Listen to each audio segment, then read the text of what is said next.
They're charged with the defense of their region, guard duty, disaster response, and in the case of invasion, armed resistance against occupiers. All right, y'all, welcome back to Combat Arms channel. Okay, so again, in an effort to stay a little bit more informed on what's going on in Ukraine right now, I want to learn a little bit more about the Ukrainian army. Now, on the channel, we've checked out the Ukrainian border guard, and I was pretty impressed with what we saw. And I imagine the army is going to be a pretty good reflection of that, because we've seen on social media and traditional media outlets the firm resistance that they're actually giving. I mean, a lot of that is on the civilian side, but of course the army is definitely holding their weight. So I want to see what they really focus on. I think this video should give us a pretty good understanding of the background. It is from Battle Order. They do some pretty good stuff. They also did a video recently about the first few days of the invasion and sort of summarizing it. So yeah, they do some good stuff. So I don't think we're going to be let down. So let's check it out. And also, just for reference, this video came out in January. The conflict in Ukraine has been Europe's worst in recent memory. Today, to give you some perspective on the forces at play, we're taking a look at the composition of Ukraine's conventional ground warfare units. Damn, okay. For the purposes of this video, we're focusing on three branches: the ground forces, which we'll be referring to as the Army, the air assault forces, and the naval infantry. All right. But first, I'd like to talk about our sponsor, CuriosityStream. All right, yeah. Curiosity. Yeah. I'm not going to bash you for having a sponsor. Good on you. All right. And now on to Ukraine. First, there are a few basic types of maneuver units in the Ukrainian army. Nice. The majority are combined arms brigades, with a smaller number of separate battalions. In the army, the most numerous maneuver units are its mechanized brigades, which are broadly equivalent to Russia's motor rifles. Generally speaking, they're mechanized infantry mounted in mostly Soviet-era BTRs and BMPs. These brigades have full-spectrum combined arms support, with a self-propelled artillery group, engineer. Okay, so let's check this out. So we have an artillery group, so I guess that's like a regimental size. We have air defense battalion, recon company, okay. But then they have their own sniper company. Now, I wonder how a sniper company, first of all, that's like a lot of snipers, it seems like, but I wonder how that would be implemented in a mechanized brigade. Again, if you guys don't know, I was never mechanized infantry. I was light infantry for 7 years, and yeah, I don't really mess with mechanized infantry. I don't really understand it too much besides stuff that I've actually checked out on the channel. So yeah, and then of course they have the normal support stuff, so. Again, I do like the actual use of military symbols. That's kind of cool for me. Air defense, and other service and support units. In terms of maneuver, they usually consist of 3 mechanized infantry battalions, 1 tank battalion equipped with T-64Bs or BVs, and 1 or 2 motorized infantry battalions. Ukrainian motorized... So what's the difference between motorized battalions and mechanized battalions? that right there is right over my head. Maybe one of them has wheels and one has tracks? I'm not really too sure. Ukrainian motorized infantry are descended from territorial defense battalions, which were formed to counter separatists in Donbass. Beginning in late 2014, these were converted into motorized infantry formations mounted in lighter vehicles. Okay. Motorized infantry are also contained within their own motorized infantry brigades, which generally have comparable support to mechanized brigades. However, their 3 infantry battalions are motorized. They only have 1 tank company rather than a whole tank battalion, and their artillery is towed rather than self-propelled. Again, I still think it's really cool. I'm not going to pause it as much, but I still think it's really cool to have the tanks alongside like mechanized or motorized infantry. It's just something that I'm not familiar with. We don't really work with tanks so much. Are Ukraine's mountain assault brigades. Ooh, specializing in operations in the Carpathian Mountains. They either have 3 mountain assault battalions supported by a tank battalion and motorized infantry, or a mix of mountain and mechanized units. Less numerous than the infantry are Ukraine's tank brigades, which are similar to the mechanized... Sorry, I know I said I'm not going to pause that much, but I didn't know Mountain had its own sort of symbol like that. So 10th Mountain Assault Brigade sounds a lot like our 10th Mountain Division, which is what I was in. So I wonder what their mountain units look like. Hopefully we can get some good footage or some clips of them. Less numerous than the infantry are Ukraine's tank brigades, which are similar to the mechanized brigades, except sporting 3 tank battalions, 1 mechanized battalion, and 1 motorized battalion. As to how these units are allocated, Ukraine's army is divided into 4 geographically based military districts that coordinate all units within their areas. These are Operational Command West, North, south, and east. Each operational command has a slightly different mix of garrison units, but they all have the same support elements. On the screen now is a list of the support if you want to pause and read through it. But as for maneuver, They got their bases going covered. west to east, OC West has 4 maneuver brigades. The first is the 10th Mountain Assault Brigade, which was formed in 2015 near the Ukrainian Carpathians with 3 mountain assault battalions. Nice. Also in the Carpathians is the 128th Mountain. What is going on? He looks miserable. What, I don't know what that is. It's like an ice pick or like a spade or something. I don't know what is going on here. I mean, he's got like this random shed here. He looks like he is very cold. I hope that stuff is all like waterproofed and whatnot. But yeah, good grief. I don't know what he's doing, but I wouldn't want to be doing that. No, Also in the thanks. Carpathians is the 128th Mountain Assault Brigade, which while being half mechanized infantry has 1 mountain assault battalion as well. To their north are the 14th and 24th Mechanized Brigades. Moving on, OC North, which includes the capital of Kiev, has 2 mechanized brigades, 1 motorized brigade, 1 tank brigade, and 1 separate tank battalion. The 1st Tank Brigade in particular appears to be equipped with the modernized T-64 BM Bulat and BMP-1 infantry fighting vehicles. Nice, okay. OC South, meanwhile, has the lightest garrison units of the 4 commands. It's responsible for Really? the southwestern coast of the country, including Crimea. The command includes 3 motorized brigades similar to the one in the north and 1 mechanized brigade. Okay. And lastly, OC East is the largest. Of course, I imagine a lot of these are going to be based off of the actual terrain. So just going back a little bit. So having the sort of motorized units down here, I'd imagine the terrain is a little bit more, pertinent for that. And then, of course, having the tanks around the capital makes some sense. So I wonder why they have a random tank battalion and they don't just like absorb that into the tank brigade. Maybe it's because they're just, you can't really co-locate them, so it might be kind of hard to get the command. And then you got the mountain units over here, which makes sense. But he was also saying that there's mechanized mountain, which it didn't seem like those two would really go together very well. Whenever I think of mountain troops or mountain units, I always think of like sort of light infantry or maybe sort of like reconnaissance. So I'm not exactly sure. If you guys have any experience with that specifically, I'd like to hear how that works. And 1 mechanized brigade. And lastly, OC East is the largest of the commands. The command has 4 mechanized brigades and 1 tank brigade. Okay. Combined, They're not messing the around, Army's active obviously. force has a total of 2 mountain, 9 mechanized, 2 tank, and 4 motorized brigades.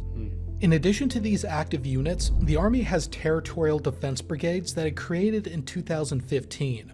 Territorial Nice. defense units are sort of a light militia consisting of local defense detachments. These are like super interesting to me because, I mean, you think of like militias. I think of militias in the US. They're generally really like scrubby looking, but these guys look like they have some pretty cool gear.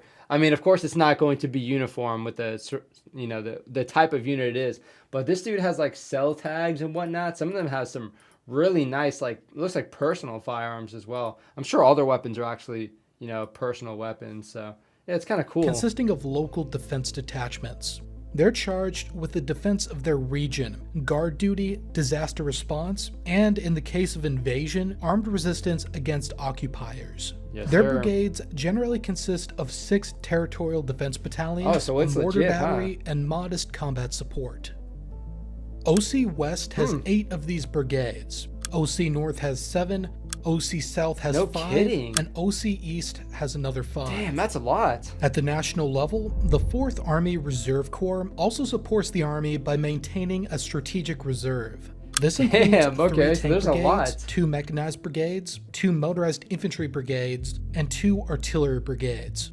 Reserve units are Damn. typically less well equipped and less ready than active units, and are usually meant to replace battlefield casualties. So I wonder if these guys are like better equipped than the territorial forces we saw. It doesn't look like it just looking at this.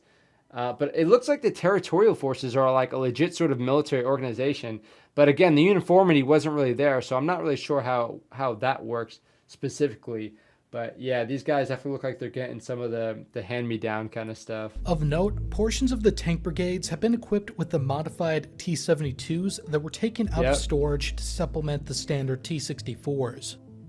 In Seen addition to these the rank-and-file recently in the army troops, videos. Ukraine operates a separate air assault branch which acts as an elite, high-readiness mechanized infantry force. All right. They were originally part of the army, but were made independent in 2016. Like the Russian VDV, Ukrainian air assault brigades are highly mechanized, including armored personnel carriers, IFVs, and their best tank in widespread service, the T-80BV. Air assault forces include 1 airborne brigade, 6 air assault brigades, and a self-propelled artillery brigade. The 25th Airborne Brigade is distinguished by its use of paradroppable platforms, with infantry mounted in BMD-1, BMD-2, and BTR-D airborne armored vehicles. Airborne, so I guess they can drop them. I wonder if they've been doing that during this recent conflict. I don't imagine. It seems like whenever I think of air assault or airborne sorts of units, it's usually used on the offensive. So I'm not sure how these guys would play a part as far as just the airborne capability. But again, it's pretty crazy like how many units they actually have. I wasn't really expecting them to have that many, but this kind of caught my attention. What is this thing on this dude's rear end here? So when I think of like, and that's pretty funny. When I think of like air assault elements, I think of like taking helicopters and fast roping in or landing and doing an air assault like that. But of course, you can see they're very mechanized and motorized focus, which makes sense, again, sort of given the terrain and obviously the advantage with those. But yeah, again, that's kind of above what I know about. So it is kind of interesting to see a lot of these other militaries implementing so many like mechanized units. D1, BMD-2, and BTR-D airborne armored vehicles. The air assault brigades, meanwhile, are more akin to high-readiness mechanized infantry, having been converted from air mobile brigades through the addition of a tank company to each brigade. Air assault brigades receive preferential treatment as far as equipment goes, with many of its units mounted in a higher proportion of indigenously produced BTR-3s and BTR-4s, as well as later mark Soviet BTRs. Additionally, when tanks started to be added to the brigades in 2015, they received T-80s, compared to the Army, which mainly uses the less modern T-64, supplemented by T-72s and a very small number of Oplot and Oplot-Ms. Oh, dang. And lastly, naval infantry are another type of special troop similar in stature to the air assault forces, but directly subordinate to the Ukrainian Navy. Specializing in amphibious landings and the defense of naval bases in littoral islands, all of their major units are stationed on the Black Sea. The force as a whole currently consists of the 35th and 36th Naval Infantry Brigades, the 406th Artillery Brigade, and 32nd Rocket Artillery Regiment. Each brigade has 3 naval infantry battalions supported by a tank battalion equipped with T-80s and similar combined arms support as Army brigades, including a full artillery group. In the future, the ultimate plan is... I really don't know how these guys would be implemented. Again, they're saying they're sort of like a response or like a sort of NATO response unit. But amphibious, as far as what is going on now, I imagine they're not really going to be using that sort of capability, especially since it's very niche as to where they can actually implement it. But like they're saying, most of these guys are over by the Black Sea. So that makes sense, but I imagine in what we're seeing today, these guys are probably going to be used as traditional sort of infantry, which is honestly what you see with, like the U.S. Marines now. They're not really using that amphibious capability too much, except for like Marine expeditionary units. In the future, the ultimate plan is to bring the naval infantry to 4 maneuver brigades. If you enjoyed this video, check out this video where we take a look at Russia's self-propelled howitzer units, a deep look into Russia's artillery doctrine and equipment.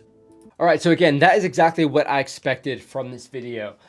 Now, I gotta say, they had way more units than I expected, and they had a lot of speciality. Again, with naval infantry, airborne, and sort of air assault troops. You had the mechanized infantry, motorized infantry, and then you had all the tanks and whatnot. And then you had like a combination, like you had mountain mechanized, and then you had like airborne, motorized, and whatnot. It's just really interesting, especially because it's so different from what I'm used to. Now, also looking at the actual geography of Ukraine, you sort of understand why they have certain units and why some of those units are where they are as far as the mountain units being by the mountains, the amphibious units obviously being by the water, that kind of helps. And then having a lot of the heavier stuff on the east because, Russia and whatnot.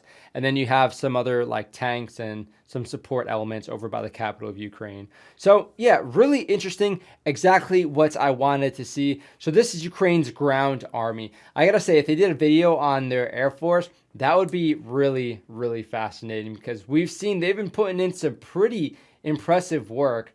Now, of course, on the flip side of that, actually seeing the sort of weapons that are organic to the Ukrainian military would be kind of interesting as well. I know a lot of the weapons were sent over there as far as like some of the javelins and the NLAWs and whatnots, but it's really interesting to see how they're actually putting that stuff to some pretty effective use. Even if it isn't organic to them, that would be even more impressive to see how effective they're actually being with those sorts of weapon systems they're not used to actually handling. And of course, if you guys have some experience with some of this equipment or some of these like unit types or even the Ukrainian military in general, throw it down below so we can get some of that firsthand knowledge, because of course that's always really, really valuable. But yeah, really fantastic video. Thank you guys for watching. Hopefully you guys enjoyed it. And yeah, I guess we'll see what is going on with this conflict in the near future. But yeah, of course, everybody is on edge watching everything right now. But yeah, thank you guys for watching. That's it for this video. I'll see you all in the next one.